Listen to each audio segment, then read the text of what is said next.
हाथी और उसके दोस्त की कहानी। बहुत समय पहले की बात है। एक अकेला हाथी एक अजीब जंगल में बसने आया। ये जंगल उसके लिए नया था और वह दोस्त बनाने के लिए देख रहा था।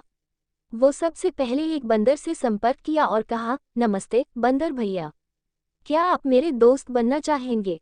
बंदर ने कहा, तुम मेरी तरह झूल नहीं सकते क्योंकि तुम बहुत बड़े हो, इसलिए मैं तुम्हारा दोस्त नहीं बन सकता। इसके बाद हाथी एक खरगोश के पास गया और वही सवाल पूछा।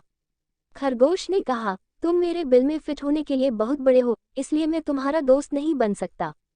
फिर हाथी तालाब में रहने वाले मेढक के पास गया और वही सवाल पूछा। मेढक ने उसे जवाब दिया, तुम मेरे जितना ऊंची कूदने के लिए बहुत भारी हो, इसलिए मैं तुम्हारा दोस्त नहीं बन सकता। अब हाथी वास्तव में उदास था क्योंकि वह बहुत कोशिशों के बावजूद दोस्त नहीं बना सका।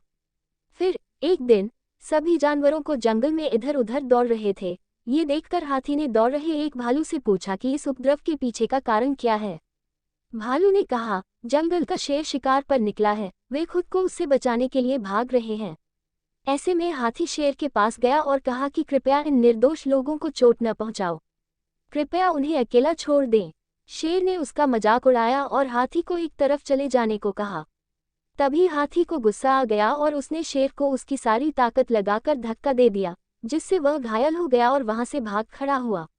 अब बाकी सभी जानवर धीरे धीरे बाहर आ गए और शेर की हार को लेकर आनंदित होने लगे। वे हाथी के पास गए और उससे कहा, तुम्हारा आकार एकदम सही है हमारा दोस्त बनने के लिए। कहानी की सीख। इस कहानी से हमें ये सीख मिलती है कि एक व्यक्ति का आकार उनके मूल्य का निर्धारण नहीं करता है।